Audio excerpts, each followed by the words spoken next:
কখনো আল্লাহর কাছে কিছু চাইলে দোয়াটা এইভাবে করবেন, আল্লাহ আমাকে একটা ঘর দাও, এটা বললেন না। বলবেন আল্লাহ আমাকে একটা শান্তির ঘর দাও। কারণ ঘর পাইলাম যদি শান্তি না থাকে, সে ডুপ্লেক্স বাড়ির দাম কি?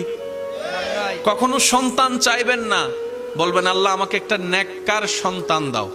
কখনো চাকরি ব্যবসা খুঁজবেন না, বলবেন আল্লাহ আমাকে হালাল রুজি অর্জনের একটা রাস্তা করে দাও। কারণ আপনার যদি সন্তান সন্ত্রাস হয়ে বসে, বাপদাদা 14 গোষ্ঠীর ইজ্জত, এই সন্তান হওয়ার চাইতো। আমি কি বুঝাতে পারছি কথা? এবার দেখেন আল্লাহ এমন দয়াবান, যারা নামাজ পড়ে তাদেরকেও দেয়, যারা নামাজ পড়ে না তাদেরকেও দেয়। কিন্তু দুই দেওয়ার মধ্যে পার্থক্য আছে। যারা আল্লাহ শুকরিয়া করে তাদেরকে আল্লাহ বাড়িয়ে দেয় এবং পরকালের সওয়াবও দেয়। এটা সবাই পায়? এটা সবাই পায়? তো এমন একজন